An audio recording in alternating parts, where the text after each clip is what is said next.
दुनिया में घणनि ई प्रकार जा दान चया विया आहिनि, पर सभिनी खां उत्तम दान चयो आहे विद्या दान। कोई कंहिंखे विद्या अगरि जे दान करे थो, सेखारे थो, त उहा आपकी ज़िंदगी भर कभी है।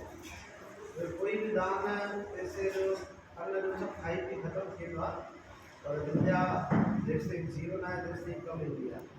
त ही सिंधी भाषा असांजी विद्या आहे।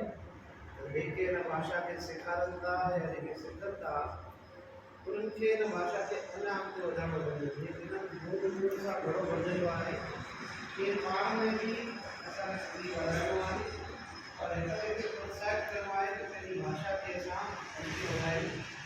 सरकार पंहिंजे तरफ़ां कोशिशि करे रही आहे और हाणे असांखे बि पंहिंजे तरफ़ां कोशिशि करे हिन भाषा खे अॻिते वधाइणो आहे।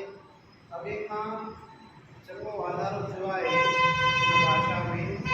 हिक ॿिए सां माण्हू हुन में सिंधीअ में ॻाल्हाइनि था। जेके ॿार अंग्रेजी ॻाल्हाईंदा आहिनि स्कूल में, उहे बि पाण में घर में सिंधी ॻाल्हाइनि था। इहो वाधारो थियो आहे, त सभिनी खे धन्यवाद हुजे और अॻिते बि पंहिंजी भाषा खे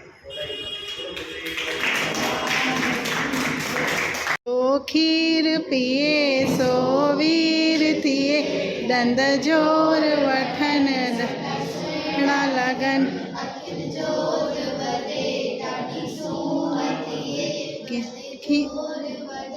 लिंग चुस्त थिए, खीर सफ़ा सुठो वाह ॾाढो मिठो,